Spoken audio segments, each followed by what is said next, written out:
जोहार दोस्तों, सभी झारखंड वासियों का स्वागत है हमारे एक और नई वीडियो में। आज का वीडियो महत्वपूर्ण रहने वाला है क्लास 10 के लिए। ठीक है, आप सभी क्लास 10 का जो अर्धवार्षिक परीक्षा यानी कि SA1 की जो एग्जामिनेशन होने वाली है, ठीक है, 1 अक्टूबर को, तो उसके लिए ये वीडियो महत्वपूर्ण रहने वाला है क्योंकि हम लोग इसमें चर्चा करेंगे रचना के आधार पर वाक्य के वेर। ठीक है, ये जो कि आप लोग का सिलेबस में दिया गया है और यह आप लोग को पढ़ना है क्योंकि इसी में से आप सभी के जो कि ग्रामर से, ठीक है, ग्रामर सेक्शन से यानी कि व्याकरण से आप सभी के 20 प्रश्न पूछते हैं। 20 से 15 प्रश्न आप सभी के ग्रामर सेक्शन से रहते हैं। ठीक है, चूँकि सबका सब ऑब्जेक्टिव होगा। ठीक है, तो ऐसे विषय में आप सभी को रचना के आधार पर वाक्य को अच्छी तरह से देख लेना है। 40 मार्क्स का आप लोग का जो कि है MCQ प्रश्न रहेंगे, उनमें से आप सभी का 15 से 20 जो कि ग्रामर से यानी कि व्याकरण से पूछे जाएंगे। तो इस हिसाब से हम लोग रचना के आधार पर वाक्य के भेद देखेंगे एकदम सरल भाषा में। वीडियो को शुरू से लेकर अंत तक देखना, ज़्यादा लंबा वीडियो नहीं होने वाला है। ठीक है, इसमें हम लोग इसके सब चीज़ देखेंगे। ठीक है, इसके जो कि है रचना के आधार पर वाक्य कितने प्रकार के होते हैं। ठीक है, कुछ इसके उदाहरण भी देखेंगे और कुछ MCQ प्रश्न भी हल करेंगे। तो चलिए वीडियो को शुरू करते हैं। वीडियो को शुरू करने से पहले हमारे यूट्यूब चैनल में जो नहीं हो, जल्दी से हमारे यूट्यूब चैनल को, ठीक है, सब्सक्राइब करो, वीडियो को लाइक करो और वीडियो को शेयर करो और दोस्तों के साथ, ताकि उनको भी इस वीडियो से लाभ मिल सके। देखिए यहाँ पे जो कि है पहला, यहाँ पे देखिए रचना के आधार पे वाक्य भेद। ठीक है, इस वीडियो को आप लोग शुरू से लेकर अंत तक देखोगे तो आपको कहीं जाने की जरूरत नहीं होगी क्योंकि 1 शॉट वीडियो रहने वाला है। देखिए रचना के आधार पे वाक्य भेद है। ठीक है, तो देखिए वाक्य भेद के आधार पर वाक्यों को चार प्रकार में वर्गीकृत किया जा सकता है। ठीक है, देखिए इसमें 4 प्रकार का बोला गया है, लेकिन हम लोग को सिर्फ 3 ही प्रकार का करना है। ठीक है, 3 ही प्रकार हम लोग को पढ़ना है। कौन कौन से? तो देखिए सरल वाक्य, मिश्र वाक्य और संयुक्त वाक्य। ठीक है, सरल वाक्य को साधारण वाक्य भी कहते हैं, ये भी आप लोग को ध्यान रखना है। चलिए अब हम लोग देखते हैं सबसे पहले सरल वाक्य यानी कि साधारण वाक्य को। देखिए यहाँ पे हम लोग का, आप सभी का देखिए सरल वाक्य। ठीक है, यहाँ पे देखिए साधारण वाक्य, तो देखिए एक ही क्रिया वाला वाक्य जो किसी कथन को व्यक्त करता है उसको क्या कहते हैं? तो सरल वाक्य या साधारण वाक्य, मतलब एक ही क्रिया वाला वाक्य जिसमें जो किसी कथन को व्यक्त करता है, मतलब एक कथन को व्यक्त करता है। जैसे मैंने खाना खाया, वो खाना मैंने खाया, मैं खाता हूँ, मैं रोता हूँ। यहाँ पे देखिए उदाहरण में यहाँ पे दिया हुआ है मैं पढ़ता हूँ। ठीक है, तो जो क्रिया है वो किसके द्वारा हो रही है? कर्ता के द्वारा, और एक ही कथन के द्वारा हो रही है। ठीक है, मैं पढ़ता हूँ, तो इसमें सिर्फ जो मैं हूँ जो करता है, वहाँ पे एक ही क्रिया का प्रयोग कर रहा है, वो एक ही क्रिया कर रहा है। ठीक है, देखिए इसको पहले आप लोग इस चीज़ को भी ध्यान कर लो कि क्रिया क्या है। ठीक है, तो कोई भी कार्य करने के बोझ को क्रिया कहते हैं। ठीक है, सिंपल भाषा में मतलब कुछ भी अगर आप कर रहे हो, कुछ भी आप अपने हाथ को हिला रहे हो तो आप क्रिया कर रहे हो। ठीक है, मतलब कुछ भी कर रहे हो वो एक क्रिया का प्रकार है, मतलब किसी भी कार्य को करने को क्रिया कहते हैं। चलिए आप लोग ने सरल वाक्य को साधारण से समझ लिया होगा। ठीक है, सरल वाक्य में कुछ नहीं, बस सिंपल सा रहता है। मैं पढ़ता हूँ, बस सिंपल। मैं खाता हूँ, मैं सोता हूँ, मेरा नाम मोहन है और मेरा नाम मोहन है, ये हो जाएगा आप सभी का सरल वाक्य, साधारण वाक्य। ठीक है, इसमें से आप सभी के प्रश्न पूछे जाते हैं।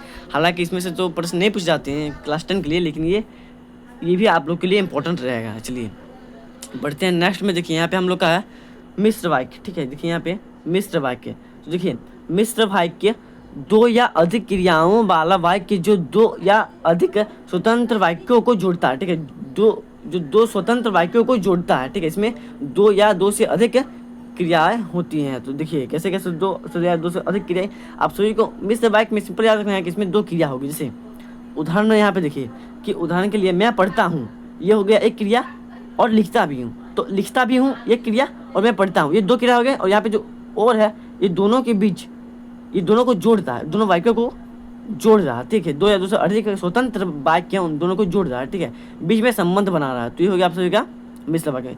ध्यान दीजिएगा कि मिश्र वाक्य में आप सभी का जोड़ने का प्रयास किया जाता है, यानी कि आप सभी का और, एवं, ठीक है, तथा, की, था, के, थे, ये सब आता है। ठीक है, इसमें मिश्र वाक्य में। चलिए अब हम लोग बढ़ते हैं संयुक्त वाक्य में। संयुक्त वाक्य इंपॉर्टेंट रहने वाला है, इसमें से प्रश्न पूछे जाते हैं। देखिए जो सरल वाक्य है उसमें से आप सभी का जो प्रश्न है वो 7-8 क्लास में पूछे जाते हैं। उसके बाद जो संयुक्त वाक्य है और मिश्र वाक्य, ये दोनों से जो कि 9 और 10 में प्रश्न पूछे जाते हैं। ठीक है, तो हम लोग को इन दोनों को थोड़ा अच्छे से पढ़ना है। बाकी सरल वाक्य क्लास 7-8 के बच्चों के लिए अच्छी है। ठीक है, हालांकि सरल वाक्य से भी पूछे जाते हैं प्रश्न, लेकिन सरल वाक्य सिंपल रहेगा। देखिए अब हम लोग को पढ़ना है संयुक्त वाक्य। देखिए संयुक्त वाक्य जो होता है 2 या अधिक स्वतंत्र वाक्यों का संयोजन जो एक दूसरे से संबंध होता है। ठीक है, जो एक दूसरे से संबंधित होता है। किस प्रकार संबंधित होता है हम लोग उदाहरण में देखते हैं। देखिए मैं पढ़ता हूँ जब मेरा भाई लिखता है, ठीक है। यहाँ पे देखिए, यहाँ पे दो या अधिक स्वतंत्र वाक्य हैं, दोनों का संयोजन हो रहा है और एक दूसरे से संबंध किस प्रकार जोड़ रहा है। देखिए, मैं पढ़ता हूँ जब, ठीक है, जब मेरा भाई लिखता है। तो यहाँ पे जो जब है ये संयुक्त वाक्य में आ रहा है, ठीक है। जब, देखिए नोट कीजिए कि संयुक्त वाक्य में और का भी प्रयोग होता है, ठीक है, और भी आता है जब और ये सब आता है, ठीक है। तो ये इसमें भी आता है, इसमें की नहीं आता। तो का की थे आएगा तो वो मिश्र वाक्य हो जाएगा, ठीक है। इसमें देखिए, मैं पढ़ता हूँ, ये आपका क्या हो गया, ये आपका क्या हो गया, एक स्वतंत्र वाक्य हो गया। मेरा भाई लिखता है, ये भी एक स्वतंत्र वाक्य हो गया। इन दोनों वाक्य को जब, ठीक है, जब इसमें जब लग रहा है तो दोनों वाक्यों के बीच संबंध हो रहा है, एक दूसरे से संबंधित है। और ये दोनों वाक्य एक दूसरे से संबंधित क्यों है। मैं पढ़ता हूँ जब मेरा भाई, देखिए मेरा भाई जो है वो संबंधित मुझसे है, तो जब का प्रयोग हो रहा है। तो इस प्रकार ये जो हो जाएगा, हम आप सभी का संयुक्त वाक्य का सिंपल उदाहरण हो जाएगा। कुछ नहीं, बस आप लोग को थोड़ा सा पढ़ना है, ठीक है। बाकी इसमें कुछ रहने वाला नहीं है। बाकी यहाँ पे देखिए, यहाँ पे हम लोग का है विस्मयावाचक वाक्य, ठीक है। इसको भी हम लोग देख लेते हैं। हालांकि इसमें से प्रश्न नहीं पूछे जाते हैं जैक बोर्ड की तरफ से, क्योंकि आप लोग को मुख्य तीन ही पढ़ना है, लेकिन चार भी जाए है तो चार को भी इसको देखिए। भावना व्यक्त करना, ठीक है, भावना व्यक्त करने वाला वाक्य जो आश्चर्य, खुशी या दुख जैसी भावनाओं को व्यक्त करता है। चलिए इसका भी कुछ उदाहरण देख लेते हैं। जैसे आप लोग तो समझ गए होंगे, सबसे सिंपल ये है, क्योंकि देखिए इसमें आप सब चीज़ बोल दे रहा है, ठीक है। क्या बोल दे रहा है कि देखिए, जब आप खुशी होगी, जब आश्चर्य होगा, जब आप सभी का कुछ भावना होगा, उसको व्यक्त करोगे तो हो जाएगा। जैसे उदाहरण के लिए यहाँ पे जगह है, वाह यह कितना सुंदर दृश्य है, तो वो क्या हो गया, वहाँ पे खुश हो गया, ठीक है, या आश्चर्य हो गया। तो वहाँ यहाँ पे देखिए ये लाइन लगा हुआ है, ठीक है, ये इससे भी आप पहचान सकते हो, ठीक है। तो ये हो जाएगा आप लोग का। चलिए अब हम लोग बढ़ते हैं कुछ एमसीक्यू प्रश्न की तरफ। इन सभी के कुछ एमसीक्यू प्रश्न देख लेंगे, ठीक है, महत्वपूर्ण प्रश्न रहेंगे। तो देखिए यहाँ पे आ गए हैं अब आप लोग, क्योंकि आप लोग का जो अर्धवार्षिक परीक्षा SO1 है, ठीक है, और अभी तक ज़्यादातर जो परीक्षाएं हो रही है वो एमसीक्यू पैटर्न पे हो रही है। तो एमसीक्यू का प्रश्न हम लोग के लिए बहुत ही महत्वपूर्ण रहने वाला है।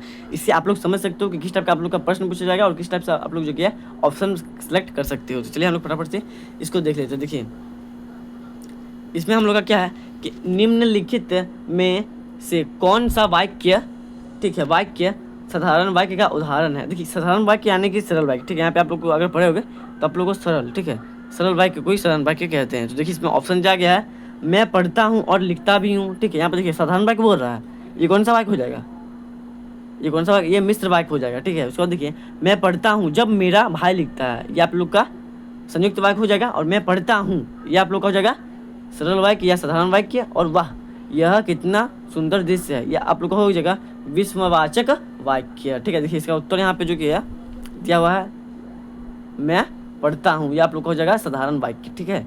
चलिए अब हम लोग नेक्स्ट के प्रश्न की तरफ चलते हैं। पाँच छः प्रश्न तो हम लोग देखेंगे, ठीक है, क्योंकि 5-6 प्रश्न जब तक देखोगे नहीं तो आप लोग को पता नहीं चलेगा कि किस प्रकार का प्रश्न आता है। देखिए यहाँ पे हम लोग का है, निम्नलिखित में से कौन सा वाक्य मिश्र वाक्य का उदाहरण है, ठीक है। मिश्र वाक्य मतलब आप सभी को याद रखना है कि मिश्र वाक्य में क्या होता है कि जो है और तथा जब, ठीक है, और तथा जब की तथा ये सब का प्रयोग होता है तो वो मिश्र वाक्य होता है। देखिए यहाँ पे है पहला में, मैं पढ़ता हूँ, ये आप लोग का हो जाएगा सरल वाक्य या साधारण वाक्य। मैं पढ़ता हूँ जब मेरा भाई लिखता है, तो देखिए इसमें दोनों में संबंध है, तो ये आप लोग का क्या हो जाएगा संयुक्त वाक्य। दो वाक्य को जोड़ने से संबंध आ रहा है, ठीक है, तो संयुक्त वाक्य। उसके बाद मैं पढ़ता हूँ और लिखता भी हूँ, तो ये आप लोग का हो जाएगा मिश्र वाक्य। और वह यह कितना सुंदर दृश्य है, ये आप लोग का कौन सा वाक्य हो जाएगा, तो ये आप लोग का हो जाएगा कौन सा वाक्य हो जाएगा, ये आप लोग का विस्मयावाचक वाक्य हो जाएगा। देखिए यहाँ पे आप लोग का उत्तर यहाँ पे है, मैं पढ़ता हूँ और लिखता भी हूँ, ये आप लोग का कौन सा वाक्य हो जाएगा, मिश्र वाक्य, ठीक है। चलिए अब हम लोग और एक प्रश्न को देख लेते हैं। देखिए ऑप्शन सेम टू सेम दिए गए हैं, तो आप लोग इसका हल भी कर सकते हो। इसको भी देख लेते हैं हम लोग, निम्नलिखित में से कौन सा वाक्य संयुक्त वाक्य का उदाहरण है। तो देखिए मैं पढ़ता हूँ, ये आप लोग का सरल वाक्य हो गया। मैं पढ़ता हूँ और लिखता भी हूँ, तो ये आप लोग का मिश्र वाक्य हो गया। मैं पढ़ता हूँ जब मेरा भाई लिखता है, तो ये आप लोग का कौन सा वाक्य हो गया, यह आप लोग का हो गया संयुक्त वाक्य हो गया, ठीक है। और वह यह कितना सुंदर, जैसे ये हो गया विस्मा क्या हो गया, ये विस्मयावाचक वाक्य। चलिए अब हम लोग नेक्स्ट प्रश्न को देखते हैं। यहाँ पे देखिए इस प्रश्न का उत्तर आप लोग नीचे कमेंट में बोलो, ठीक है। प्रश्न नंबर 4 का उत्तर आप लोग नीचे कमेंट में दो, ठीक है। निम्नलिखित में से कौन सा वाक्य विस्मयावाचक वाक्य का उदाहरण है मैं पढ़ता हूँ, ठीक है। उसका देखिए, मैं पढ़ता हूँ और लिखता भी हूँ। मैं पढ़ता हूँ जब मेरा भाई लिखता है, वाह यह कितना सुंदर दृश्य है। तो इसका उत्तर आप लोग नीचे कमेंट में बताना। उसके बाद हम लोग अंतिम को देखते हैं। देखिए यहाँ पे जो हम लोग का अंतिम प्रश्न है वो क्या है, यहाँ पे देखिए, इसका इसका उत्तर आप लोग नीचे कमेंट में जरूर बताना, ठीक है ना। वाक्य भेद के कितने प्रकार होते हैं? 2, 3, 4 या 5? तो 5, चौथा और पांचवा का उत्तर आप लोग नीचे कमेंट में बताओ, ताकि मुझे भी पता चलेगा कि आप लोगों ने कुछ सीखा या नहीं, ठीक है। सिंपल बस बाइक के में आप लोग को इतना ही पढ़ना था। इसके बाद मैं आप लोग के लिए और एक वीडियो लाऊंगा, ठीक है, इसमें वाच्य बताऊंगा। तो वाच्य वाला वीडियो भी आप लोग देख लेना, क्योंकि आप लोग को ज़्यादा S1 के लिए पढ़ने का जरूरत नहीं है। आप लोग को बस 4 या 5 ग्रामर पढ़ना है, जिसमें आप लोग का अपदित गद्यांश, ठीक है, अपदित पद्यांश हो जाएगा। उसके बाद वाक्य रचना जो मैंने अभी पढ़ा दिया, उसके बाद वाच्य और एक पत्र लेखन, ठीक है। बस इतना ही आप लोग को पढ़ना है। तो वाक्य भेद के कितने प्रकार होते हैं, तो ये मुझे आप लोग नीचे कमेंट में बताओ। बस इतना ही था और कुछ नहीं है। आप लोग अच्छे से इसको एक बार देख लेना वीडियो को, और कुछ जो MCQ प्रश्न है उसको आप लोग घर में सॉल्व करना, ठीक ना। इसमें MCQ प्रश्न आप लोग पूछे जाएंगे, तो MCQ प्रश्न हम लोग घर में सॉल्व करना, ताकि आप लोग का एग्जाम बहुत ही बेहतर जाए। मिलते हैं नेक्स्ट वीडियो में, तब तक के लिए जय हिंद। और वीडियो को माफ कीजिए, वीडियो को लाइक करना ना भूले और चैनल को सब्सक्राइब करना ना भूले, क्योंकि इस प्रकार के बहुत सारे जो कि है जानकारी आप लोग को हमारे यूट्यूब चैनल के साथ मिलेगी, और साथ साथ वीकली टेस्ट से संबंधित भी मिलेंगे, और ग्रामर तो मिलेगा ही, इंग्लिश ग्रामर के लिए भी और हिंदी ग्रामर के लिए भी। तो चलिए मिलते हैं नेक्स्ट वीडियो में, तब तक के लिए जय हिंद।